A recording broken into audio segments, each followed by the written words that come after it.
El punto 3 de la parte B dice lo siguiente, que si conectamos una carga capacitiva con un coseno phi 0,8 capacitivo, ¿cuál será el comportamiento y cuál será la tensión en borde del generador? Bueno, para eso hacemos lo mismo, vamos a dibujar el diagrama de vectores para el generador. Vamos a tener que la tensión de fase está en 0, la corriente va a estar adelantada porque la carga es capacitiva, esta va a ser la corriente I, y el ángulo phi en este caso va a ser 36.86 debido a que el coseno es 0.8. Por tanto, ¿qué va a pasar acá? Que voy a tener que este término se va a ir a 90 grados, va a estar así. Esto va a estar así. Esto va a ser JXS. Por tanto, la tensión inducida en el generador será este ángulo, va a ser el ángulo de potencia delta. ¿Ah? Tenemos que resolver ese sistema de vectores para poder determinar la tensión en bordes. Ahora, tenemos todos los valores excepto el ángulo de F. ¿Cómo vamos a determinarlo? De la misma manera. Vamos a tener que F seno de delta es igual a JXSI coseno de phi. ¿Ah? ¿Estamos bien?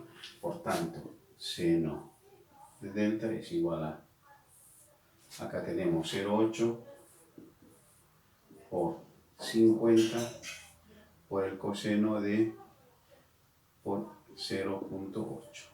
El coseno de phi es 0.8, aunque está en adelanto, pero sigue siendo 0.8. Y acá yo voy a tener la tensión que es 220 voltios.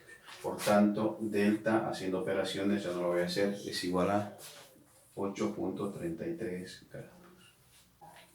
Ahora, reemplazando todo este valor en la ecuación fundamental, voy a tener que la tensión en borde del generador por fase va a ser el valor de 220 con 8.33 menos 0.8 con 90 por la corriente. La corriente vale 50 y en este caso ¿cuánto tiene? Tiene más 36.86 porque está adelantando. Haciendo operaciones me da que es 241,0. Una vez que tenemos este punto B realizado, noten cómo, vean ustedes cómo cambió la tensión en función del tipo de carga que tiene el generador, ¿sí? Cuando tenía una carga inductiva, la tensión en borde del generador era 193 voltios, caía considerablemente. Si tenía una carga resistiva, la tensión caía muy poquito, a 216. Y si tiene una carga capacitiva, la tensión sube considerablemente a 241 voltios.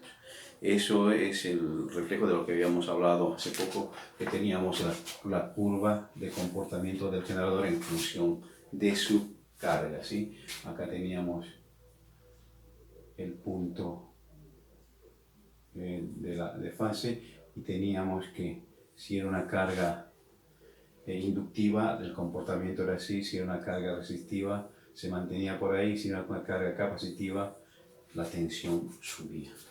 Para diferentes valores de la corriente nominal teníamos estos valores y justamente son los que se reflejan en el ejercicio. Bien, el punto C nos pide que calculemos el rendimiento del generador.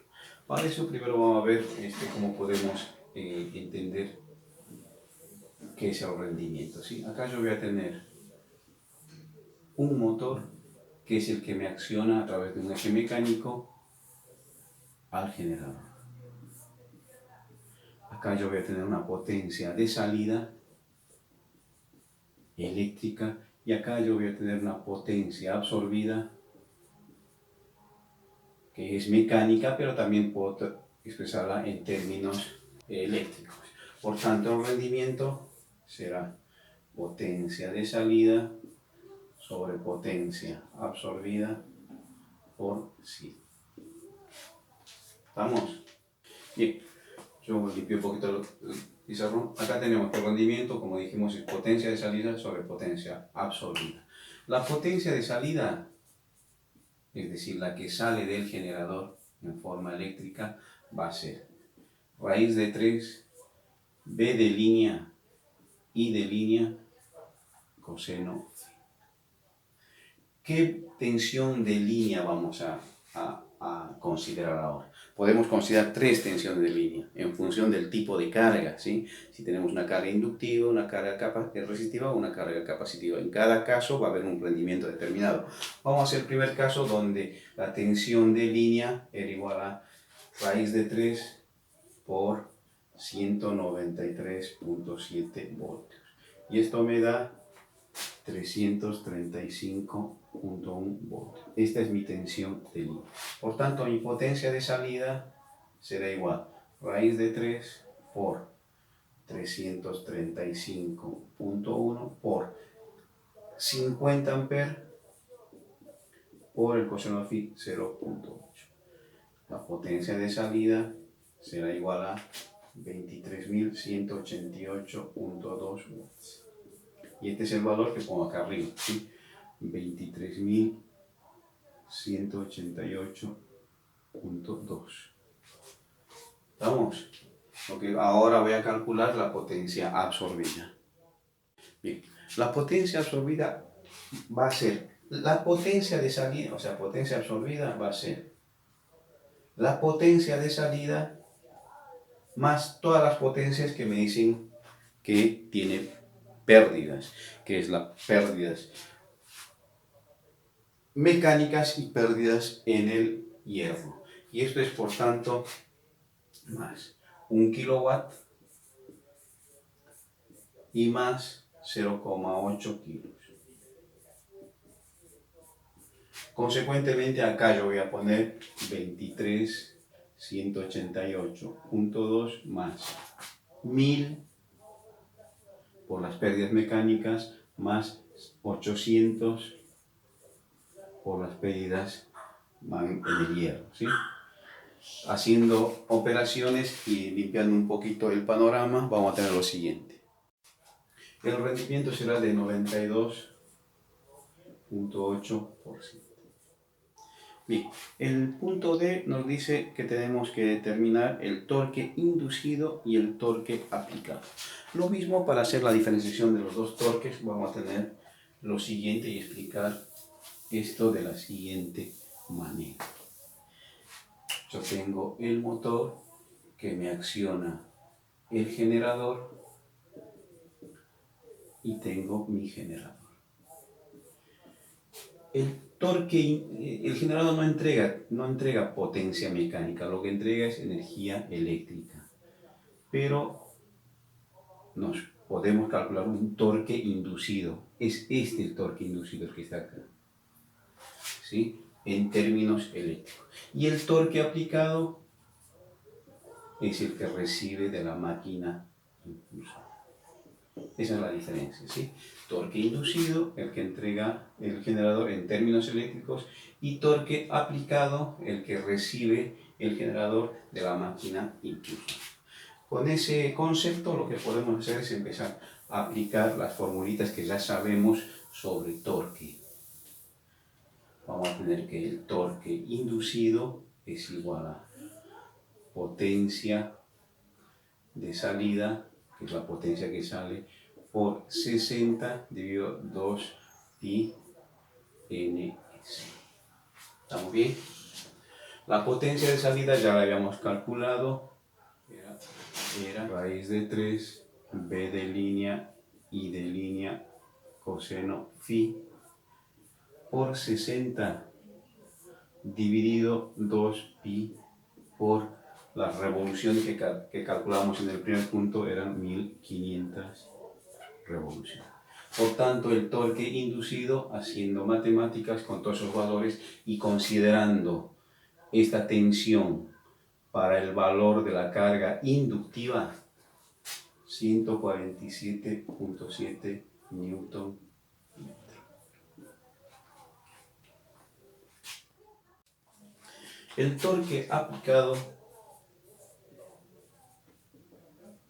va a ser igual a la potencia absorbida por 60 dividido 2 pi ns, ¿no? Acá, aplicado es igual a potencia absorbida es la potencia entregada más la potencia de pérdidas por 60 2 pi ns. Torque aplicado sería igual. La potencia entregada ya sabemos cuál es, 24988.2 por 60 dividido 2 pi por 1500. Por tanto, la potencia aplicada será igual a 159.1 newton. Bien, el punto E nos pide determinar la regulación en el generador. ¿Qué es la regulación? La regulación, en términos simples, es la caída de tensión que hay entre la tensión inducida dentro del generador y la tensión en borde del generador. Y se expresa con esta formulita, ¿sí? En porcentaje va a ser igual a la tensión de fase inducida menos la tensión de fase en el generador, en el borde del generador sobre la tensión de fase en el generador por 100. Ahora, determinando la regulación para un determinado valor de carga, que va a ser de la carga inductiva, esto va a ser 220 menos 193.7 dividido 193.7 por 100. Y la regulación para ese estado de carga será 13.6%. Esta es la caída de tensión con ese estado de carga.